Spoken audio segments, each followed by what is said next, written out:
Ouça agora uma palavra de fé e ousadia para o seu coração, com o reverendo Roberto Barnabé. A alegria do Senhor, e se Deus é por nós, e agindo Deus, e a vitória é nossa, levanta a sua mão, diga: a vitória é minha, pelo sangue de Jesus. Você pode aplaudir o nome do Senhor, glória a Deus, aleluia. Nós vivemos por fé. Nós vivemos por fé. O servo do Senhor vive pela fé. Nós não somos conduzidos por aquilo que os nossos olhos veem. E eu posso te dizer que o maior inimigo das nossas vidas são o que os nossos olhos veem. Porque a precisão daquilo pode criar impeditivos e pode gerar circunstâncias temerosas, coisas que vão se embrutecendo na nossa alma, de maneira que então nos esmorecemos. Então, nem tudo que os seus olhos veem, não acredita. A Bíblia diz que o justo virá pela fé.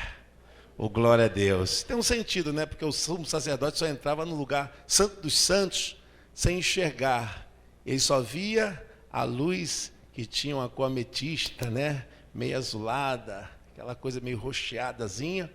E ali ele ia em direção, mas não enxergava nada. E então ele ia tateando, mas quando ele chegava ali, ele conseguia tocar na arca da aliança, onde estava a presença de Deus. Assim é a vida do justo. É a minha vida e a tua vida, é a vida da nossa família, a vida do empresário, do empregado, do profissional liberal.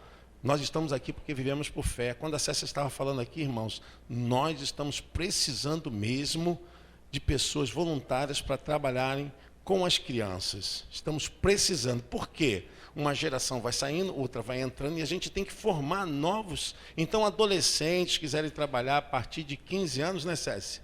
De 15 anos, manter o teu trabalho para o Senhor. Abençoe a igreja, abençoe também a sua vida. Tenho certeza que você vai ser muito alcançado por Deus. Amém?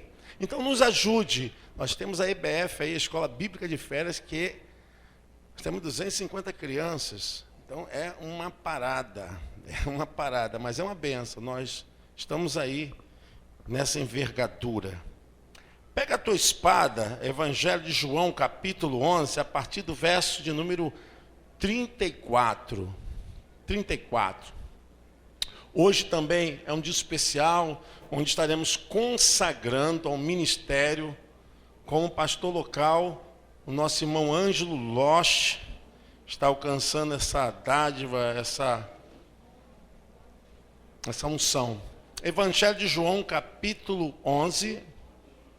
Evangelho de João, capítulo 11, a partir do verso 34. Amém? Glória a Deus. Quero agradecer a presença do pastor Ronildo, da Igreja Batista. Está aqui, juntamente com sua esposa. Deus abençoe, tá? Pastores, sejam bem-vindos. Diz assim, irmãos, a palavra do nosso Eterno. E disse: onde puseste?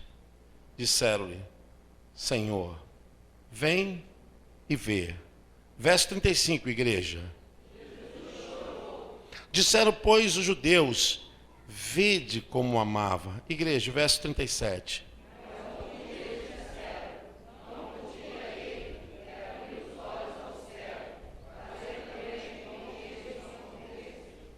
Jesus, pois, movendo-se outra vez, muito em si mesmo, foi ao sepulcro.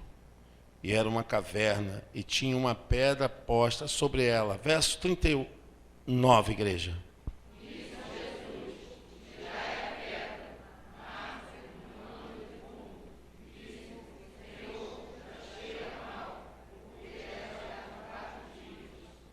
Disse-lhe Jesus: não te hei dito que se creres, verás a glória de Deus? 41.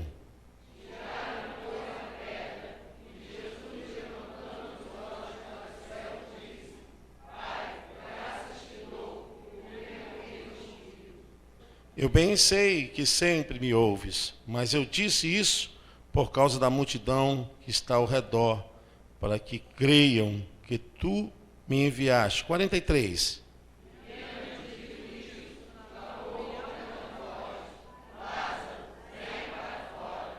E o defunto saiu, tendo as mãos, os pés ligados com faixas, e o seu rosto envolto no lençol, ou no lenço. Disse-lhes Jesus: desligai-o e desatai-o ir. Verso 45.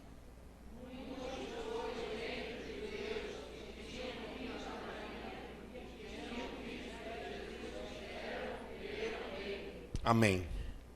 Deus abençoe, irmãos. Podeis assentar. A gente encontra no Evangelho de Jesus Cristo muito mais do que uma filosofia humana, do que um modelo de regras e de imposicionamentos de leis. O Evangelho de Jesus, ele chega a todas as fronteiras e todos os cantos, quer seja geográfico ou na intimidade do ser humano. Não tem um ser humano que queira conhecer a Jesus que não venha a ser alcançado pela sua palavra, pela simplicidade e pela poderosa radiação da sua graça, pelo ministério do Evangelho. O Evangelho de Jesus é vida, para quebrar os grilhões, para desatar os nós, para tirar as ataduras e deixar o ser humano caminhar e vivenciar as maiores experiências já vividas em sua vida. O Evangelho é o poder de Deus para a transformação do pecador.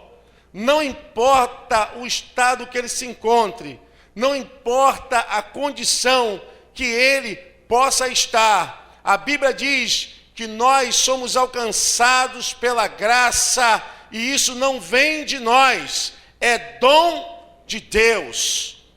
O Evangelho é nos dado não pelo fato de Cristo ter conquistado, seja de graça. Ele conquistou, mas ele pagou um alto preço.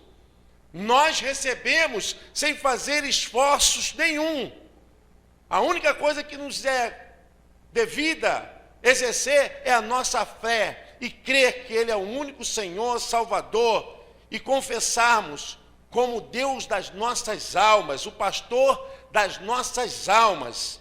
Mas o Evangelho chegou a nós, e isso se formos ver pela historicidade, quantos percalços, dificuldades e conflitos viveram aqueles que serviram ao Senhor por todo o processo, desde a lei de Moisés até os profetas, até chegar ao ministério da graça, até que hoje vivamos nesse ministério da dispensação que hoje a igreja vive. Nós já experienciamos na história toda a amargura, toda a tristeza, tudo aquilo que pode levar a alma a se enfermar, a vida a ser impedida.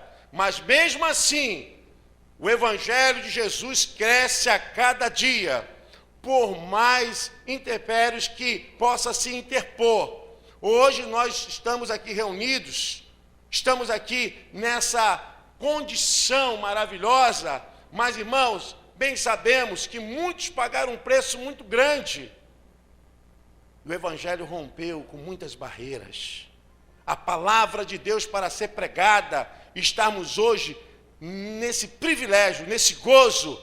Muitos tiveram que dar seu sangue, dar as suas vidas, entregar seus dias, entregar tudo aquilo que possuiu de mais valor, para que hoje estivéssemos desfrutando dessa maravilhosa graça. O próprio Senhor Jesus Cristo foi o autor e consumador da nossa fé. Ele mesmo rompeu com as barreiras. Ele mesmo levou sobre si as nossas dores, nossas enfermidades.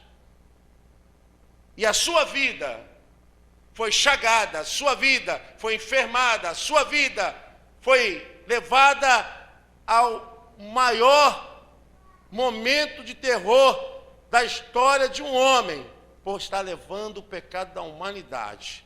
Mas ele fez isso porque nos amou. Nós somos objetos do amor de Deus. Você é a coisa mais importante que existe para Deus. O ser humano é a coisa mais importante que existe para Deus. De toda a criação, de tudo que existe mais celeste, de mais portentoso, que traga a maior visão de estarmos extasiados. Nada é mais encantador do que a vida humana. Glória a Deus! Você é especial, eu sou especial. Quando Deus criou o homem, Deus então deu a ele poderes maravilhosos, que não deu a qualquer outra criatura. Deus deu ao homem. E esses poderes, pela qual nós hoje somos reconhecidos como imagem e semelhança do Eterno. Só o homem recebeu esses poderes. Nós somos imagem e semelhança do Deus Eterno. Foram poderes a nós entregue. Essa graça nos deu a distinção de tudo que é mais maravilhoso nesse espaço sideral, no mundo físico. Todas as leis que existem na terra, tudo é encantador, mas nada mais importante, pastores, irmãos, do que a vida. Louvado seja o nome do Senhor. Muitas razões para viver, né? Ele é maravilhoso. Imagine se Deus fosse como o homem, né? O homem é tão soberbo e orgulhoso que não divide nada com ninguém. Nós somos possuídos por esses sentimentos mais rasteiros, mais terríveis, que entenebrece a alma. Sentimento de ódio, amargor, de mesquinharia. Isso é um sentimento desgraçado, mas infelizmente nós somos perpassados por isso. Se Deus fosse como nós, com certeza, Ele não geraria hoje essa família que está aqui, e milhares de unidades de almas que estão agora em algum lugar, irmãos reunidos, louvando, engrandecendo o nome do Senhor, nos continentes, nos países, em línguas diferentes, em cor diferente, etnias diferentes. Louvado seja o nome do Senhor, amém? Nós somos objeto da graça e do amor de Deus. Você pode aplaudir o nome do Senhor? Nós somos. Glória a Deus. Aí Jesus, ele se reveste desse tabernáculo humano para poder falar na nossa língua, para viver o nosso costume, para entender os nossos problemas, vivendo essa vida como nós vivemos. Jesus, então, ele foi rebaixado. Você sabia que na classificação o ser humano está abaixo dos anjos? E Jesus, como Deus, ele se rebaixou. Ele se tornou um de nós. E não, tendo por usurpação, sendo igual a Deus, tornou-se um de nós. E não só isso, mas foi humilhado e obedeceu ao Pai, sendo obediente até morte e morte de cruz, que era morte para aqueles que deflagravam a lei, aqueles que não obedeciam à lei. Foi reconhecido como salteador. É interessante isso tudo que eu estou te falando, porque esse irmão Lázaro era alguém importante. Jesus sempre estava na casa de Lázaro, de Marta, Maria. Sabe aquela casa que você tem conforto, onde você pode tomar um banho, tem uma cama te esperando. A casa de Marta e Maria ficava em Betânia. E Jesus sempre ia para lá. Jesus tornou tão íntimo. E eles reconheciam Jesus como Filho de Deus. Filho de Deus aqui na nossa casa. E Jesus fazendo a obra, a Bíblia fala que de repente Lázaro se enfermou. E levaram a notícia para Jesus. Jesus tinha um programa divino terreno para realizar. E Jesus não atendeu imediatamente. Jesus deixou passar 2 dias. E quando Jesus chegou na casa de Marta e Maria, ele soube que Lázaro estava morto já há 4 dias. Aí começa o poder do Evangelho. Você crê que Deus tem o poder de ressuscitar almas? Nós cremos, irmãos, que o Evangelho é o poder de Deus. Não podemos perder essa percepção, mesmo diante do quadro evolutivo, que se considera evolutivo, né? Uma grande evolução biológica, mental, que para mim parece que estacionou. Para mim eu não vejo nada de evolutivo no homem, mentalmente, nem biologicamente nada. Vejo pelo contrário. Vejo o homem decrescendo. Mas a ciência considera. E se tratando desse momento evolutivo, muitos estão desprezando o poder do Evangelho. Muitos desprezam a palavra da verdade. Muitos se distanciam das coisas simples que a Bíblia ensina, que é o maior ensinamento por toda a vida. Por isso a gente vê uma geração de gente sendo levada ao matadouro, pessoas abruptamente se desgraçando, pessoas perdendo esperança, sonhos, gente vivendo uma vida totalmente descabível, estão se distanciando da palavra da verdade, do Deus eterno. O Evangelho é o poder de Deus. Nós vamos passar por momentos difíceis? Vamos. Mas isso já está prescrito, isso já está delineado. Não tem nenhuma surpresa contra essas coisas. O Evangelho já viveu e já venceu. Nós precisamos trazer ainda a experiência, a convivência da oração, da adoração, do amor à obra de Deus, do abraçar o perdido, de buscar aquele que está caído, de levantar o desanimado. Não podemos nos esfriar por causa dessa mudança emocional, psíquica, social, desse quadro que nós estamos encontrando no nosso mundo, do esfriamento, da falta de amor, onde as pessoas estão se embotando. Irmãos, vamos buscar na palavra de Deus, vamos buscar, pelo amor de Deus, eu clamo por vocês nessa hora, não fujam da simplicidade do Evangelho, não fujam. O Evangelho vai de contramão a essa vida, é um contrassenso desgraçado. Quando a Bíblia diz que você tem que andar 2 milhas em vez de uma, o mundo manda você pisar, massacrar. Enquanto a Bíblia diz, olha, se alguém bater na tua face, dá outra. O mundo diz, atira todo o teu ódio, despeja toda a tua raiva. Enquanto o mundo diz, despreza, dá as costas, Jesus fala, orai por aquele que te persegue e amai aquele que vos maltrata. A ética do reino de Deus é completamente diferente da filosofia de vida desse mundo globalizado. Quando Jesus vê Lázaro, não tem momento mais especial do que provar que o Evangelho é o poder de Deus como este. Quando Jesus chega,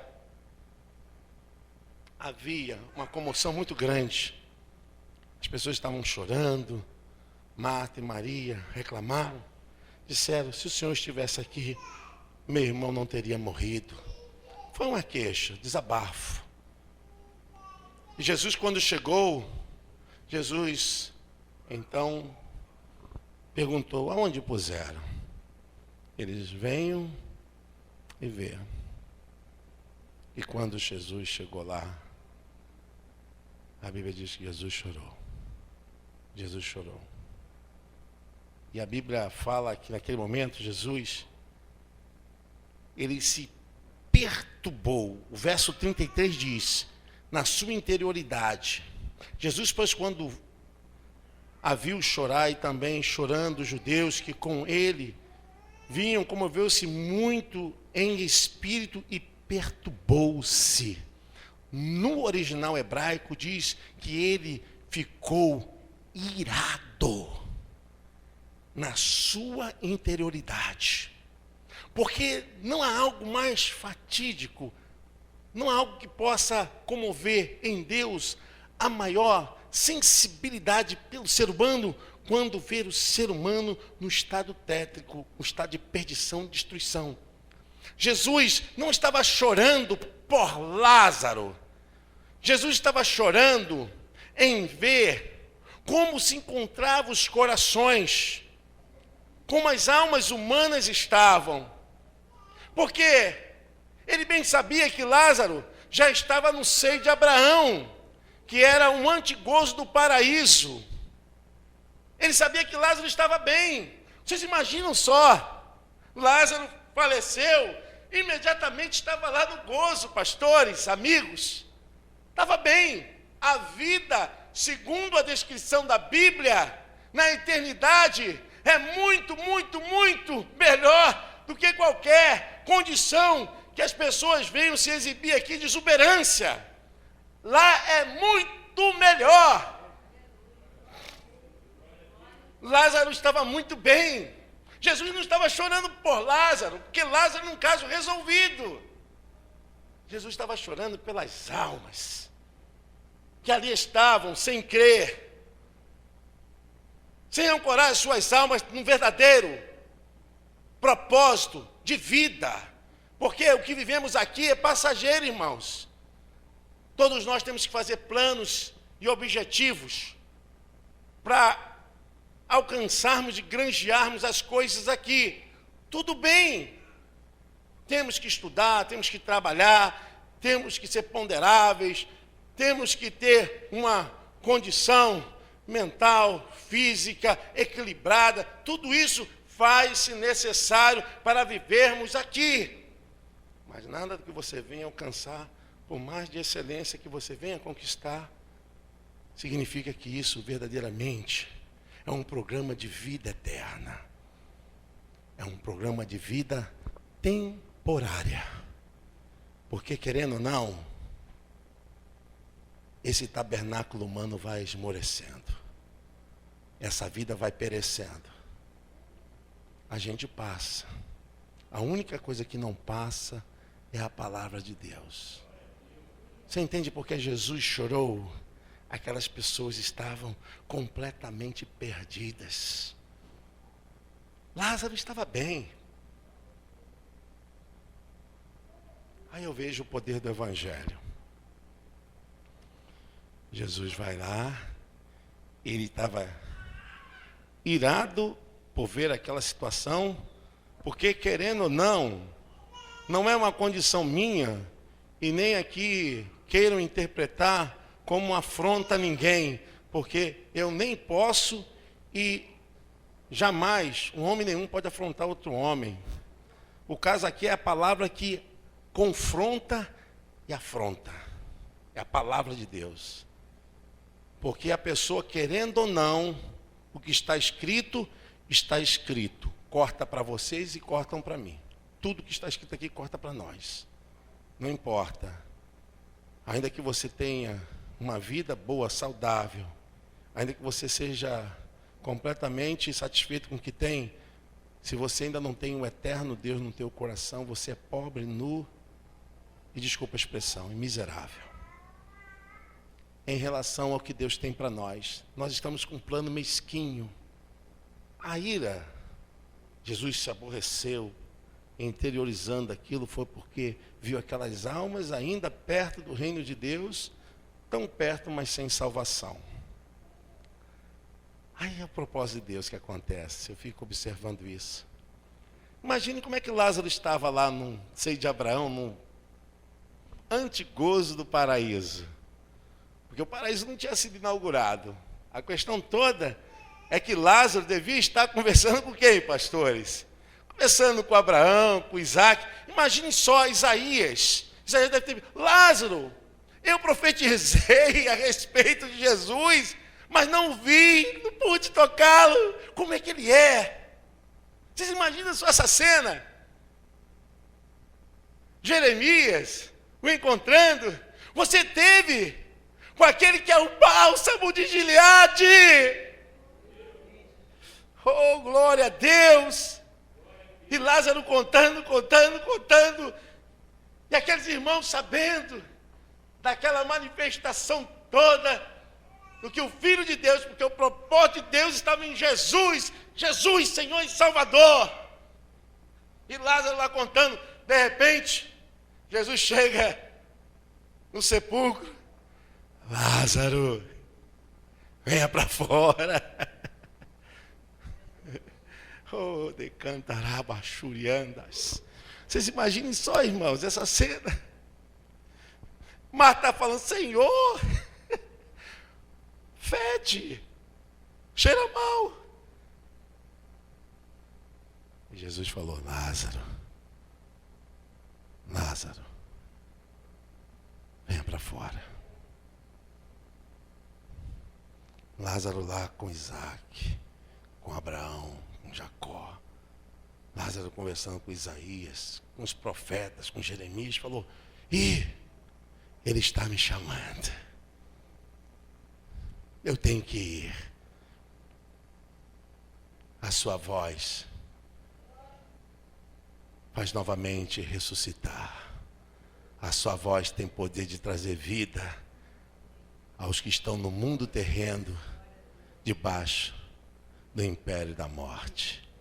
E quando Lázaro ouviu Jesus chamar o seu nome, a Bíblia diz que ele voltou ao seu corpo que estava em estado de putrefação.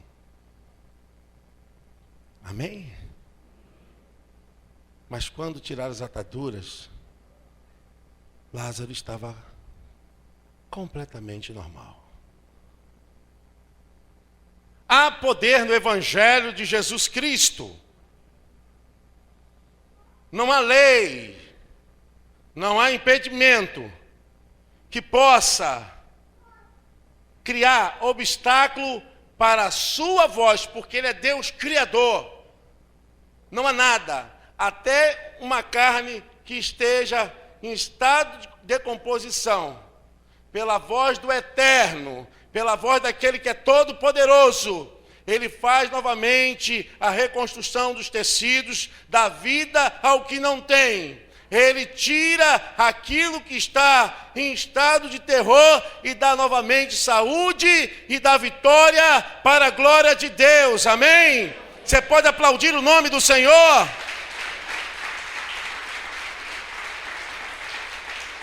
Glória a Deus. Pregue esse evangelho. Pregue com autoridade. Pregue, fale dele. Nós somos falhos, mas ele nunca falhou. Nós caímos, mas ele nunca caiu. Ele nos dá força. Não fujam desse evangelho, da maneira que ele é, da forma que ele é. Não mude a sua natureza. Ele mesmo falou que ele é o mesmo ontem, hoje e eternamente. Nada mudou, irmãos. Ele é poderoso. Creia no milagre, creia na mudança, creia na transformação. Ore, venha buscar, busque com fé. Ele é o mesmo. Nós não podemos, irmãos, deixar esse ministério de milagre, de poder, por qualquer ilusão dessa vida. Ontem, eu estive com um irmão. E ele fez uma declaração que eu vi que ele verdadeiramente agora se converteu. Agora se converteu. Para a glória de Deus, tem um irmão aqui que é testemunha. Irmão Jessé, cadê? Está lá com a mão levantada. Para não acharem que eu estou mentindo, né? Que eu posso usar qualquer coisa aqui para minha argumentação, simplesmente para convencer os irmãos Isso é um sofisma, não é. Esse irmão falou: a minha vida foi malhar pastor.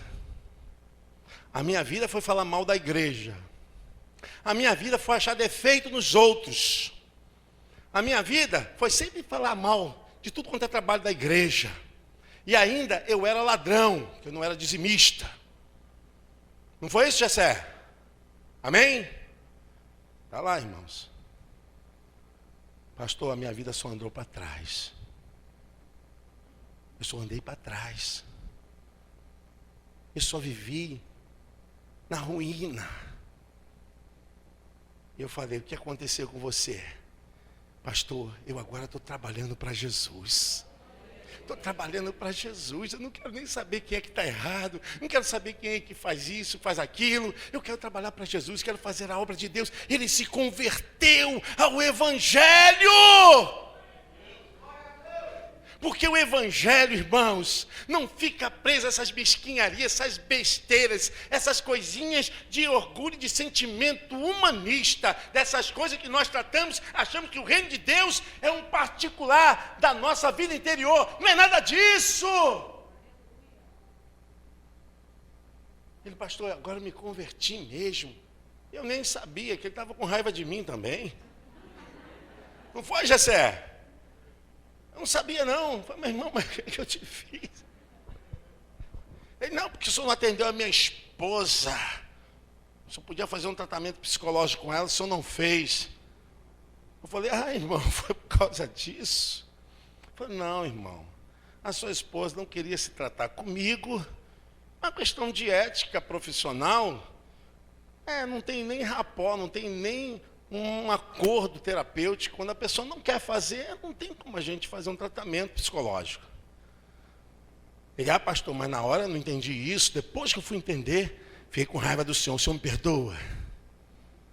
Gente, a coisa mais maravilhosa do Evangelho é quando o Evangelho te coloca no lugar que você tem que estar. Ele falou: pastor, não queria nem passar na porta da igreja, nem ver a tua cara. Aí eu falei para ele: hoje você é um homem convertido.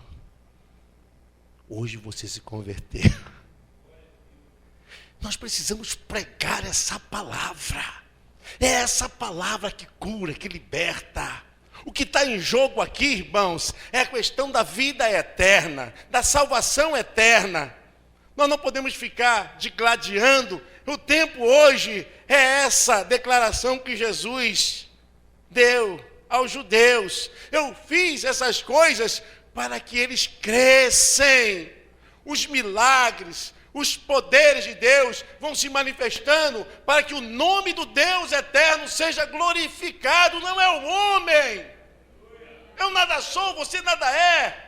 Quem quer que presida, que tenha alguma coisa, que se sinta alguma coisa, não é nada. Nós não somos nada, irmãos. Nada. Se você comer uma coisa contaminada, você vai sair daqui com as pernas lambrecadas de cocô, com a diarreia desgraçada. Nós não somos nada. Ele sim é tudo. Ele é poderoso. Ele é a nossa força, a nossa confiança. E Jesus trouxe Lázaro, porque Lázaro estava bem. Lázaro não estava mal. Quem estava mal é quem estava perdido.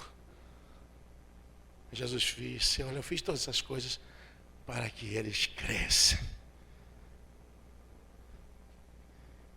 Jesus testemunhou do Pai.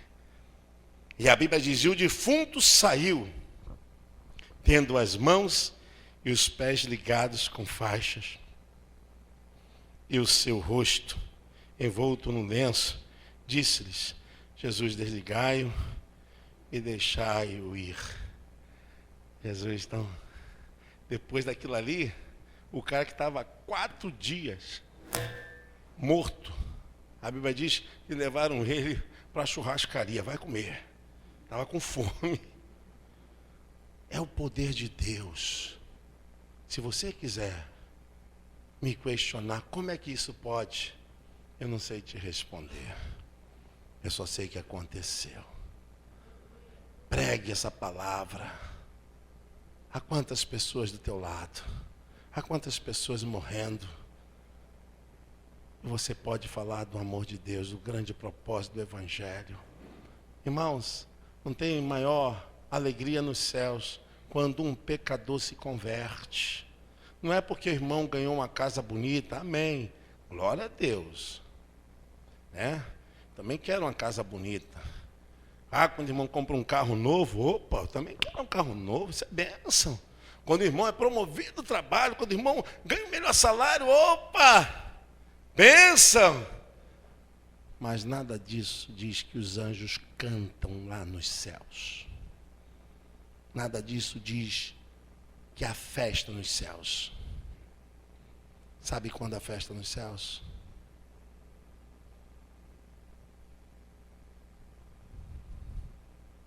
Quando uma alma se rende ao eterno.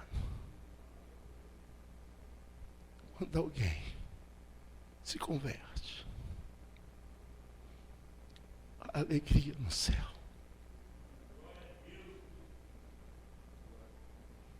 O Senhor nos perdoa. O Senhor tem misericórdia de nós.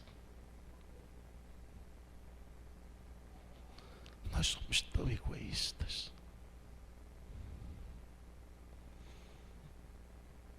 Enquanto uma alma se converte,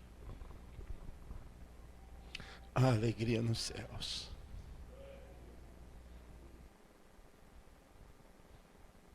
Quando a alma se converte, há festa nos céus. Irmãos, não precisamos voltar para o Evangelho de Jesus. Como precisamos voltar para o Evangelho verdadeiro. Deus tem misericórdia de nós.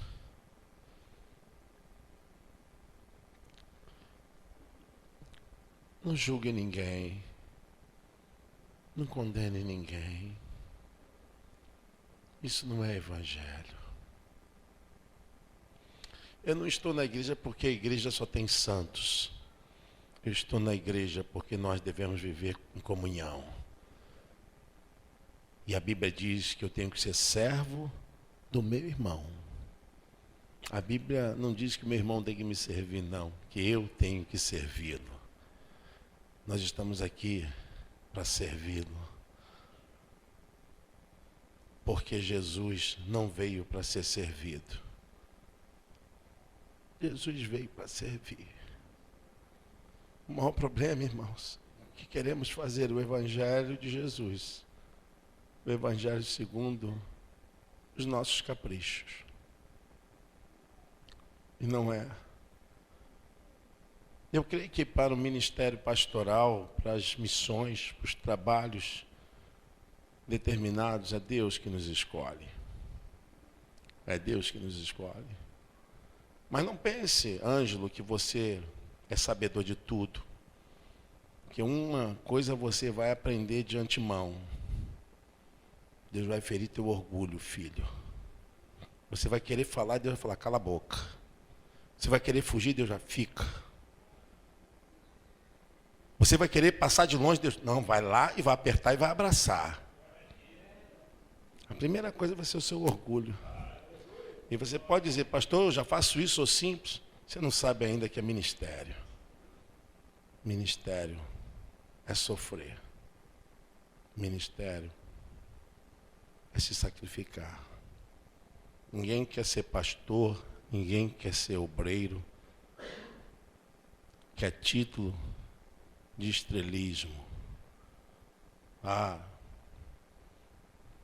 O que menos representa para Deus são os nossos títulos. Isso é para nós aqui, para os humanos, é importante para a gente aqui. Para Deus, é o teu coração, filho. É a tua alma. Apacentar as ovelhas. Apacentar os cordeirinhos. apacentar as almas. É o quanto você está disposto a se sacrificar, a dar a sua vida, se resignar por amor ao Evangelho. Eu fico muito triste de ver o que está acontecendo, que a igreja se tornou um grande negócio, se tornou um lugar onde as pessoas deveriam desaparecer, elas aparecem mais. Infelizmente. Quem tem que aparecer aqui é Cristo. É Cristo. Você tem que estar preparado, meu filho. A Bíblia diz que Jesus foi levado na presença de Pôncio Pilato, e ele perguntou: tu és o rei dos judeus? Ele calou-se. Por isso que Isaías falou 700 anos antes de Cristo, que ele foi levado diante dos seus tosqueadores, mas mudo ficou, não falou nada, mesmo sendo inocente. Eu tenho preocupação dessa nova geração de pastores. Tenho preocupação porque a escola que estão dando a eles é uma escola de mentira, de fantasia.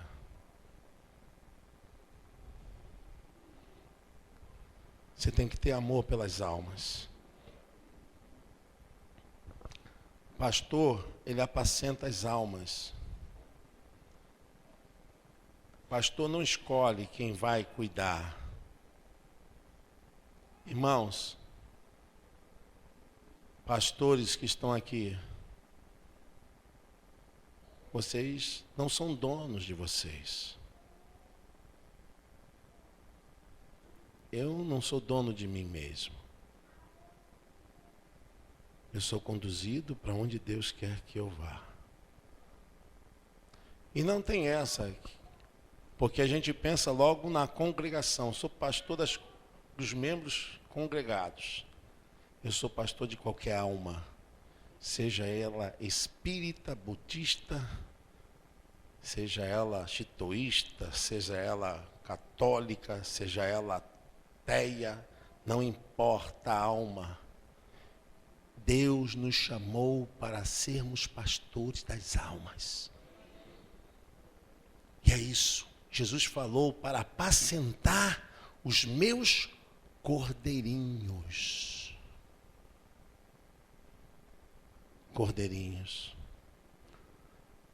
Nós não temos que escolher quem nós vamos apacentar.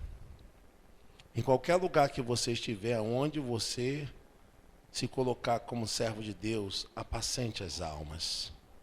A palavra pastoral, o conforto, a palavra da fé, a oração, a simplicidade e o amor. O pastor tem que cuidar das almas. O pastor não tem partido.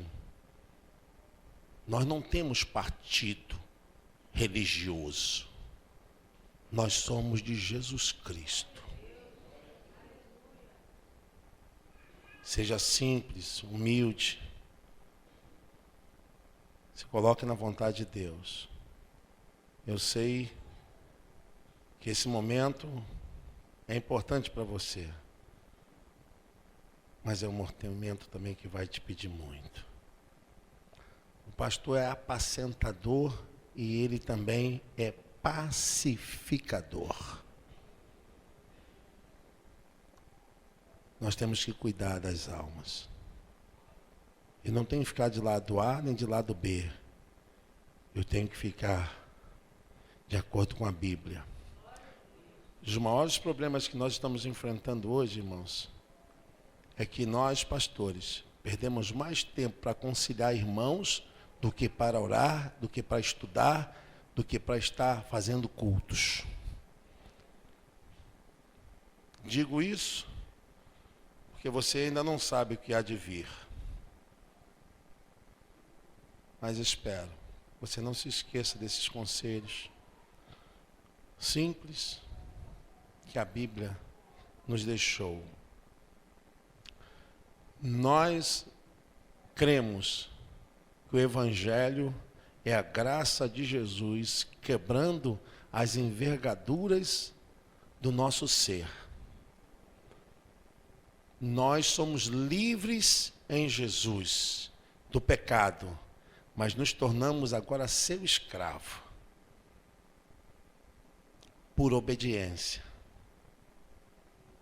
Isso acontecia lá no Velho Testamento, porque os escravos que encontravam liberdade, eles mesmos colocavam um sinal de argola na orelha, pedindo ser escravo dos seus senhores por opção.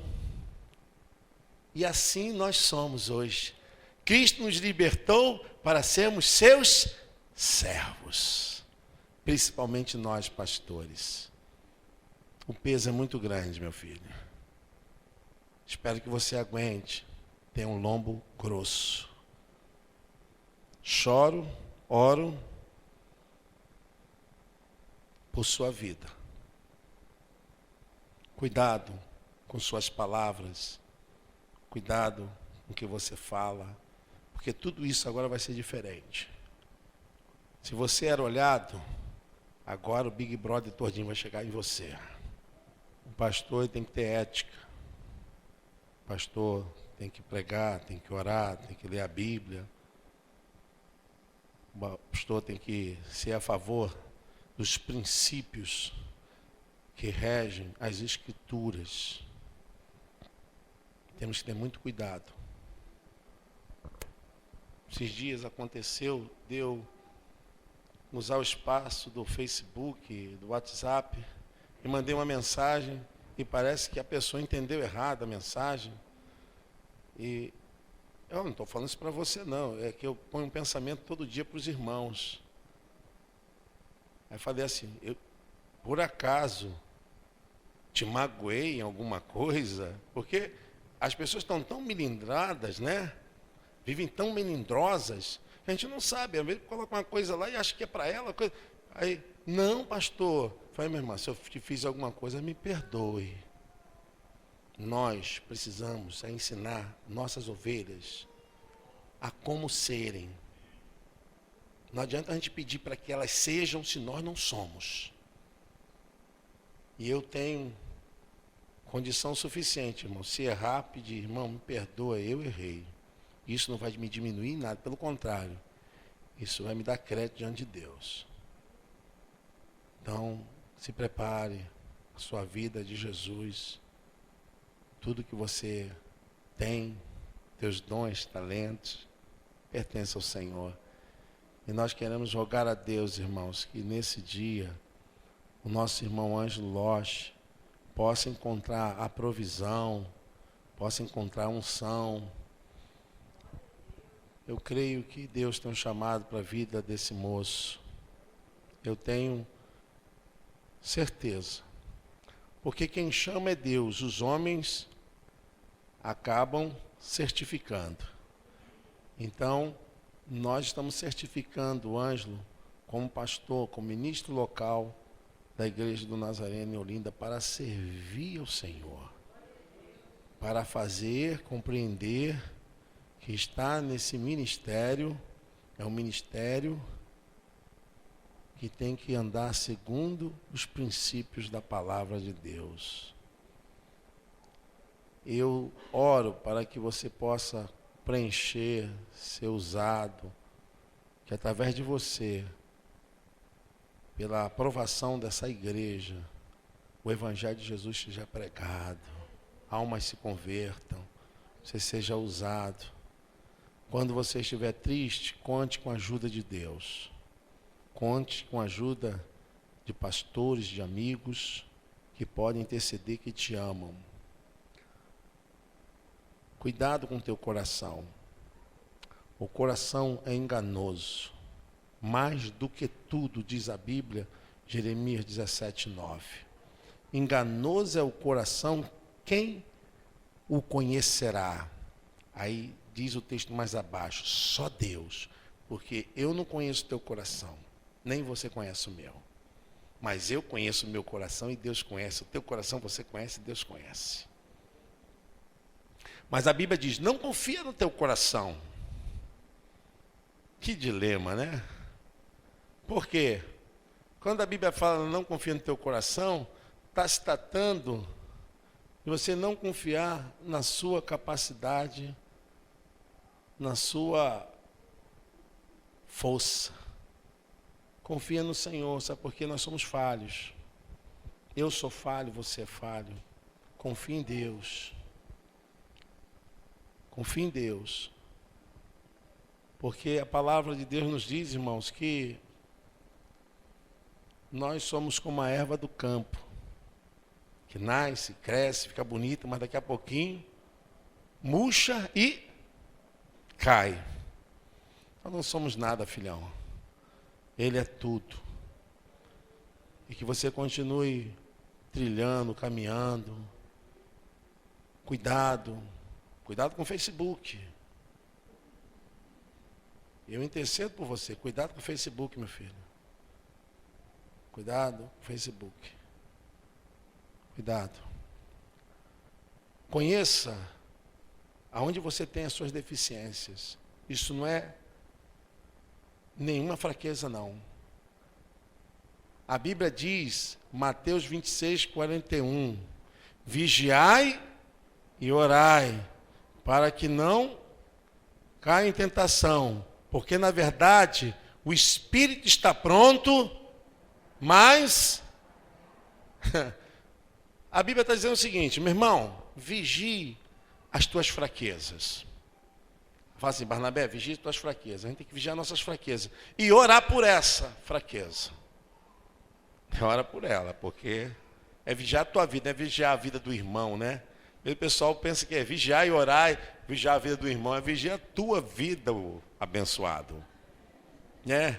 Vigiar a tua vida, vigiar a tua vida, vigiar a tua vida, vigiar a tua vida, cuidado. E ora. Então, filhão, vigie. É um conselho que eu te dou. É a palavra que eu deixo para você, diante dessa igreja. Vigie, cuide da tua vida. Cuide da tua palavra. Porque, irmãos, muitos homens se levantaram. E já passaram. Às vezes as pessoas pensam que elas são detentoras do reino de Deus. Nós não somos detentores, nós fazemos parte.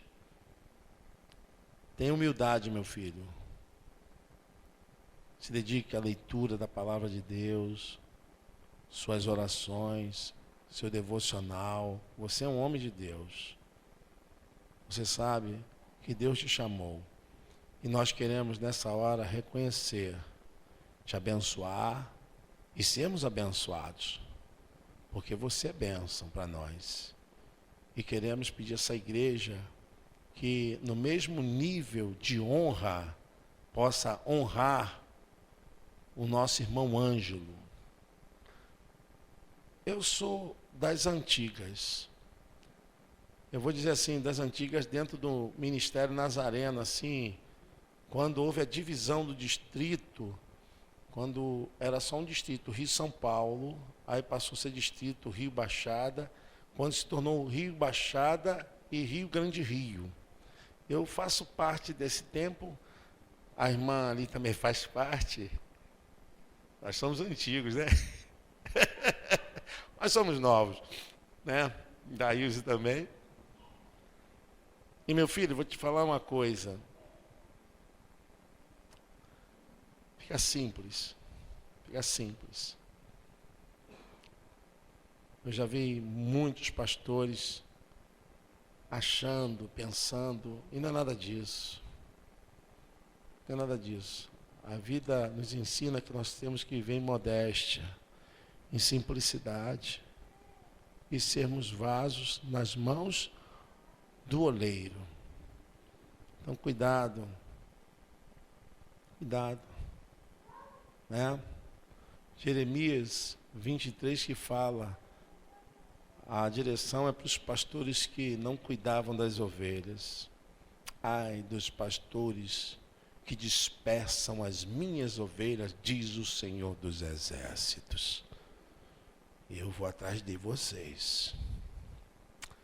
E nós queremos que você seja um obreiro aprovado, que não se envergonha e que tenha o manejo da palavra de Deus. Que se torne simples, meu filho. E nós queremos nessa noite, irmãos, convidar o nosso irmão Ângelo, por favor. Eu quero convidar a junta da igreja para vir aqui. Pastor Humberto Sena, pode dar uma puxadinha nesse púlpito para mim?